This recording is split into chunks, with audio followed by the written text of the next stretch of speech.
नमस्कार प्रिय साथियों, मैं हूं मंजीत कुमार। स्वागत है आप सभी का ज्ञान की पाठशाला ईएम के विद्या पाठशाला में। दोस्तों, अगर आप हमारे चैनल पर नए हैं तो चैनल को सब्सक्राइब जरूर कर लें, क्योंकि आपका एक सब्सक्राइब हमें और बेहतर पढ़ाने की प्रेरणा देता है। आज हम कक्षा 10 जीव विज्ञान के सबसे महत्वपूर्ण अध्याय जय प्रक्रम से आगे के शेष बचे टॉप 15 बहुविकल्पी प्रश्न करने वाले हैं। तो कॉपी और पेन तैयार रखिए, हर प्रश्न को ध्यान से सुनिए और कमेंट में जरूर बताएं कि आपका कितना स्कोर बना है। तो चलिए दोस्तों, बिना समय गंवाए शुरू करते हैं इस श्रृंखला का 31वां धमाकेदार प्रश्न। दोस्तों, आज के इस कड़ी में जो 31 नंबर सवाल है दोस्तों, इसको देखते हैं। 31 प्रश्न दोस्तों क्या कर रहा है, हरित लवक के स्ट्रोमा में कौन सी क्रिया होती है।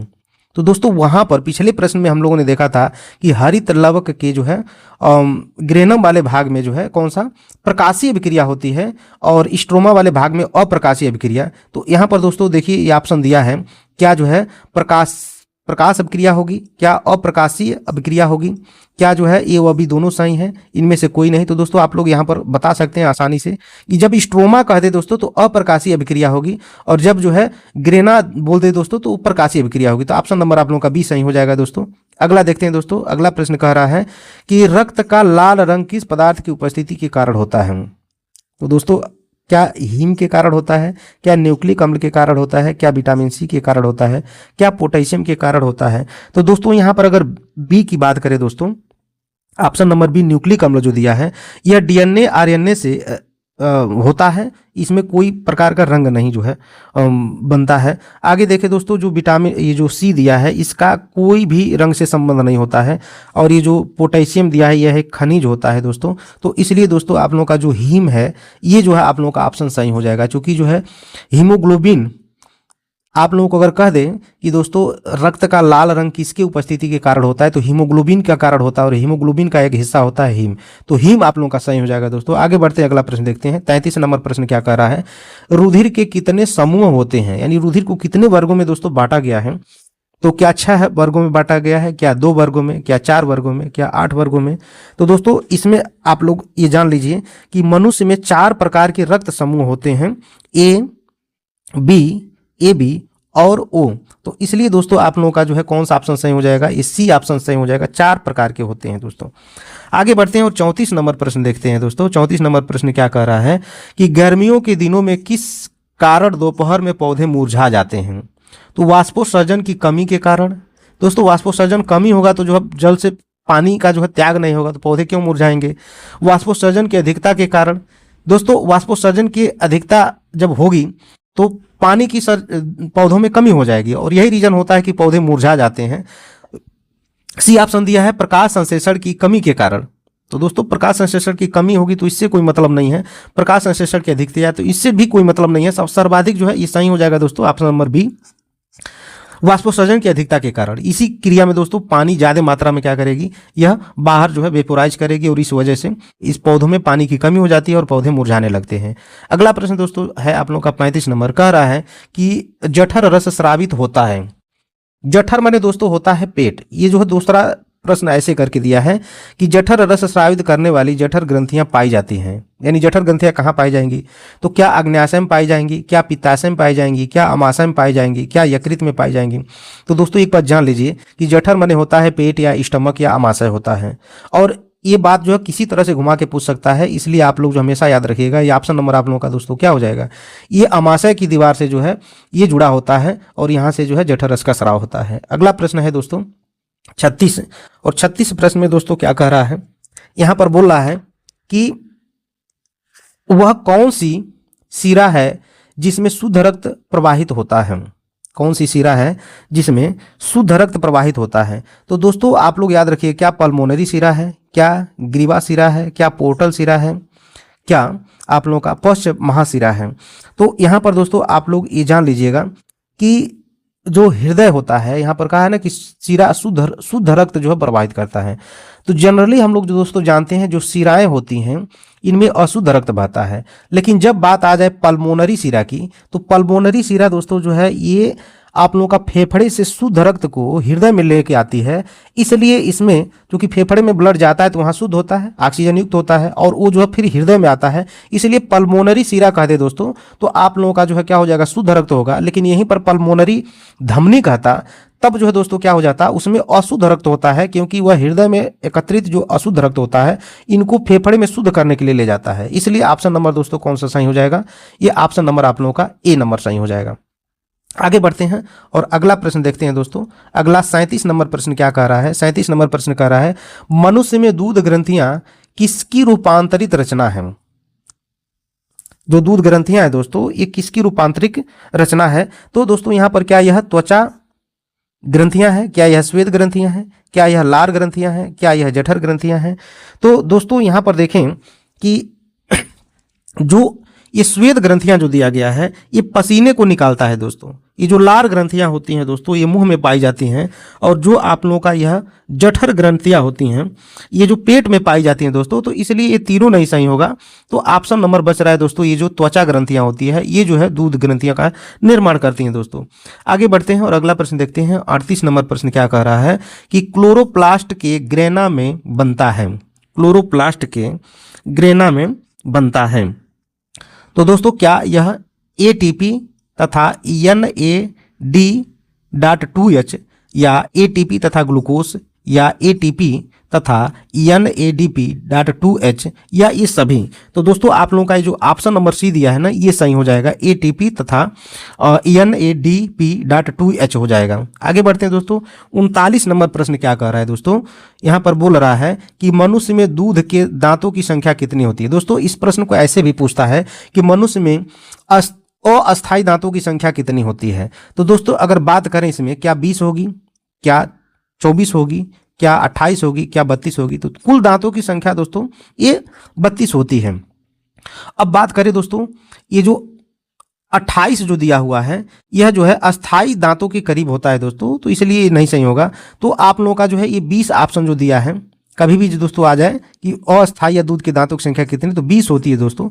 ये कैसे होती है दोस्तों, तो अगर बात करें हम लोग कि जो आप लोगों का कृंतक जो होता है, कृंतक 4 ऊपर और 4 नीचे, तो इनकी संख्या 8 हो जाएगी। उसके बाद जो रदनक होता है दोस्तों, नुकीला वाला दांत, ऊपर 2 और नीचे 2, तो इनकी संख्या 4 होती है। और दोस्तों जो अग्र चंवाड़क होता है ये अस्थाई दांत होते हैं, इसलिए काउंट नहीं किए जाते हैं। और जो लास्ट में जो है आप लोगों का चंवाड़क में एक तरफ जो सबसे लास्ट का जो होता है वो अस्थाई दांत होता है, लेकिन जो 2 दांत होते हैं ऊपरी जबड़े में 2 जोड़ी जो दांत होते हैं वो अस्थाई होते हैं दोस्तों। तो 2 जोड़ी ऊपरी में और 2 जोड़ी निचली में, तो ये हो जाएगा दोस्तों 8, और इनकी टोटल संख्या हो जाती है आप लोगों का दोस्तों 20 हो जाती है, इसलिए ये वाला ऑप्शन सही हो जाएगा। आगे बढ़ते हैं दोस्तों और अगला प्रश्न देखते हैं। अगला प्रश्न है दोस्तों 40 नंबर। ये कह रहा है कि प्रत्येक जबड़े में अग्र चंवाड़कों की संख्या कितनी होती है। प्रत्येक जबड़े में अग्र चंवाड़कों की संख्या कितनी होती है। तो पहला ऑप्शन दिया है 1 जोड़ी यानी 2, 2 जोड़ी यानी 4, 3 जोड़ी यानी 6 और 4 जोड़ी यानी 8। तो इसकी अगर हम चर्चा करें दोस्तों, तो यहाँ पर जो पहला ऑप्शन दिया हुआ है 1 जोड़ी, तो यह जो है कम होगा दोस्तों। अग्र चंवाड़क जो होते हैं दोस्तों इनकी संख्या जो है आपके जबड़े में ऊपर की तरफ जो है 2 जोड़ी और नीचे की तरफ 2 जोड़ी होगा। तो इसलिए ऑप्शन नंबर बी जो है आप लोगों का सही हो जाएगा दोस्तों, 2 जोड़ी, यानी इनकी टोटल संख्या क्या होती है, 4 होती है ऊपरी जबड़े में और 4 निचली। तो कुल की बात अगर करें दोस्तों अग्र चंवाड़कों की संख्या कितनी होगी, तो 8 होगी, लेकिन यहाँ बात हो रही है प्रत्येक जबड़े में, तो इसलिए जो है 2 जोड़ी ही सही होगा। आगे बढ़ते हैं दोस्तों और अगला प्रश्न देखते हैं 41 नंबर। 41 नंबर प्रश्न कह रहा है पौधों में पत्तियों तक जल तथा खनिज लवण को स्थानांतरित कौन करता है। तो फ्लोएम करता है, क्या जाइलम द्वारा होता है, क्या मज्जा द्वारा होता है, क्या वल्कुट द्वारा। तो दोस्तों यहाँ पर आप लोग याद रखिएगा फ्लोएम जो होता है यह जो पत्तियों में भोजन का निर्माण होता है उसको जो है स्थानांतरण का काम करता है।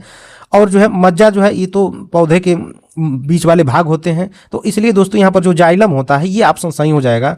जाइलम का दोस्तों काम क्या होता है, ये जड़ों द्वारा खनिज लवण तथा जल का अवशोषण करता है और पौधे के विभिन्न भागों तक जो पहुंचाने का काम करता है। आगे बढ़ते हैं दोस्तों अगला प्रश्न देखते हैं। 42 नंबर प्रश्न क्या कह रहा है दोस्तों, ऊर्जा की मुद्रा होती है। ऊर्जा की मुद्रा क्या होती है दोस्तों, क्या DNA होती है, क्या RNA होती है, क्या यह एटीपी होती है, क्या क्लोरोफिल होता है। तो यहाँ पर दोस्तों आप लोगों का ऑप्शन आप लोग जानते हैं कि यह ऊर्जा की मुद्रा जो है एटीपी के रूप में होती है, एडिनोसिन ट्राइफॉस्फेट। तो ये जो है हमारे शरीर में एटीपी के रूप में ऊर्जा बनती है और ये संचित की जाती है, इसलिए ऑप्शन नंबर जो है सी हो जाएगा सही। आगे बढ़ते हैं, अगला प्रश्न देखते हैं।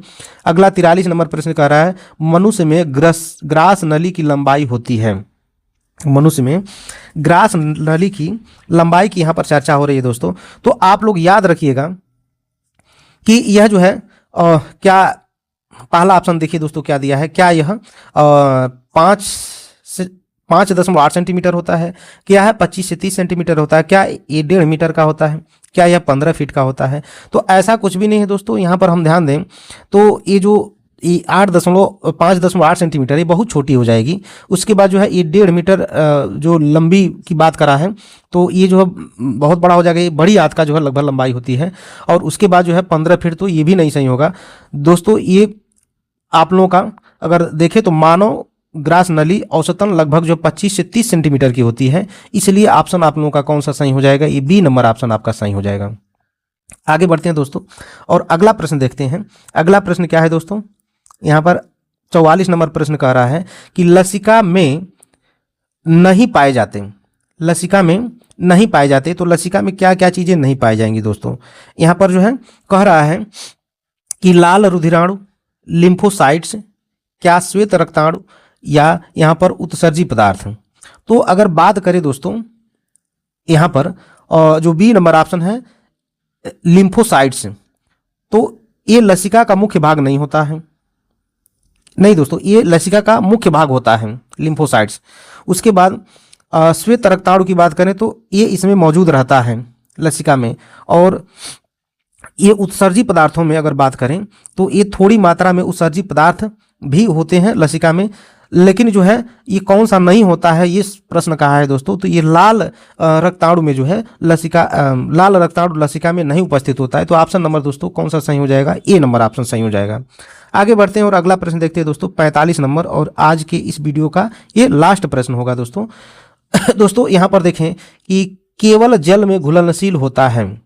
तो दोस्तों ये विटामिन ए होता है कि विटामिन डी होता है कि विटामिन के होता है कि विटामिन सी होता है। तो दोस्तों याद रखिएगा आप लोग, ये जो है ए डी ई के, ये जो आप लोगों का होता है दोस्तों, ये इतने जो है आप लोग देखेंगे कि यहां पर ये सब वसा में घुलनशील होते हैं। किसमें? वसा में घुलनशील होते हैं। ठीक है दोस्तों, ये वसा में घुलनशील होंगे।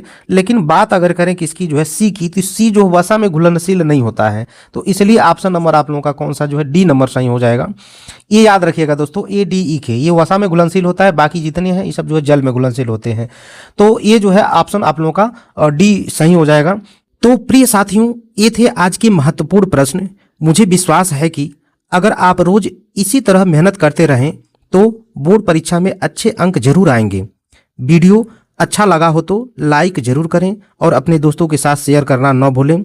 इस वीडियो में बस इतना ही, फिर मिलते हैं अगली वीडियो में कुछ और महत्वपूर्ण प्रश्नों के साथ। तब तक पढ़ते रहिए, बढ़ते रहिए। जय हिंद।